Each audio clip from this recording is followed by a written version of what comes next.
চাচা, ও চাচা। কি রে, কাজে যাবি? দেখ না, রাতে থেকে আব্বার ভীষণ জ্বর। আব্বাকে কাজে যেতে বারণ করছি, তাও শুনছে না। তুই একটু বুঝি বল না। কি বুঝে বলবে? আমার কিচ্ছু হয়নি, সামান্য একটু জ্বরে আমার কিচ্ছু হবে না। না না চাচা, আজ তোমাকে যেতে হবে না, তুমি বাড়িতে থাকো। আজ আমি আর তুই না একবারে কাজ করবো। বাড়িতে বসে থাকলে হবে? সামনে ঈদ আসছে, কাজ না করলে চলবে? চ। কি গো চাচা, আজকে আসতে এত দেরি কেন? ঘুম থেকে চেতন পাওনি নাকি? না রে, শরীরটা খুব একটা ভালো নাই, তাই আসতে দেরি হয়ে গেল। তোমার আসতে আসতে আমাদের 3 গুটি মারা হয়ে গেছে চাচা। খুব ভালো করেছিস। ও বাবু, দেখি কাজ করতে পারিস নি? এত বলে সাবধানে কাজ করিস, তাও শুনতে পাই না। দেখো তুই না একটু লেগেছে, ও সহ্য হচ্ছে না। তুই না, তুই একটু বস মা, আমি একাই করছি। না না, আমার কিছু হয়নি। চলো। এই ভালো করে কাজ কর, মালিক আসছে।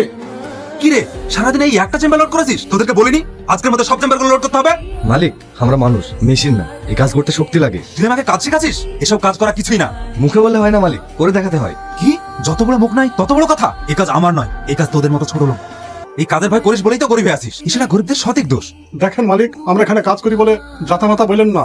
শালা, ছোট লোকের আবার কথার বেলায় আছে, কাজের বেলায় নাই। সব দোষ তোমার। তোমাকে আমি আগেই বলেছি এইসব লোকলি কাজ হবে না। টাকা থাকলে লোকের অভাব।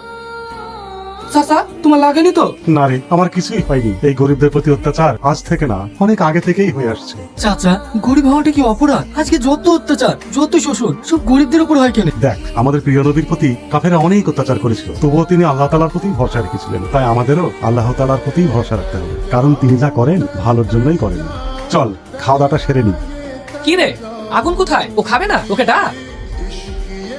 কি রে, এখনো কাজ করছিস যে? খাবি নি? না, তোরা খেলে? কেনে?